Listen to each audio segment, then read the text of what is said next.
Okay, alright.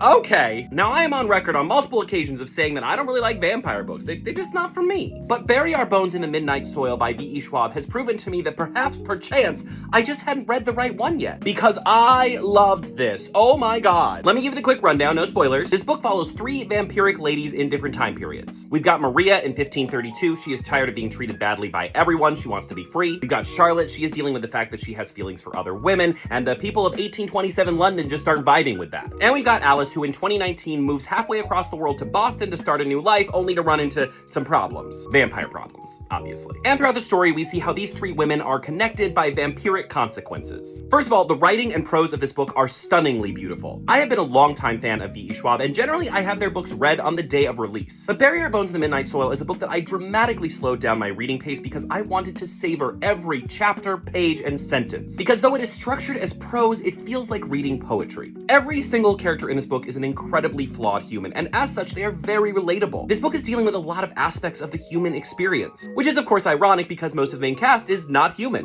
We're dealing with trauma and the way that it affects us throughout our life. We're dealing heavily with relationships, many of them very toxic. And within that, we're exploring power dynamics within relationships. We're also exploring the cost of freedom and choice and what it means to be able to do whatever you want to. And I think what's really interesting here is that a lot of vampire stories historically deal with the power dynamic between men and women, especially since in a lot of vampire stories, the man is the all-powerful vampire and the women around him are like at his mercy. But in this book, a lot of the times we're exploring the power dynamic between women and other women, because at its heart, this book is incredibly sapphic and very queer. Like almost every single character is gay, and I am here for that. And on an even deeper level, this book is taking a hard look at what causes people who are abused to become abusers. There is simply so much depth and nuance to this book that it is one that I'm going to want to reread over and over and over again. Like the moment I finished the last chapter, I went back and reread the first chapter because I was not ready for it to be over. And it's absolutely a book that you are going to want to reread because every time you read it, I guarantee you are going to notice new things. And that is because, like I said, the prose just has so much depth and meaning built into it. Every single sentence feels worthy of further exploration. Also, just looking at this book purely as a vampire book, I love that it takes a lot of vampire lore and is true to it, but also spins certain aspects of the lore in really interesting ways. An example of this is that the vampires in this story can go outside during the day, but the sunlight makes them absolutely miserable. Like, it just makes them feel awful. All of that to say that I loved this book. 5 stars, easily one of my favorites of the year. And as someone who historically has not really been a big fan of vampire stories,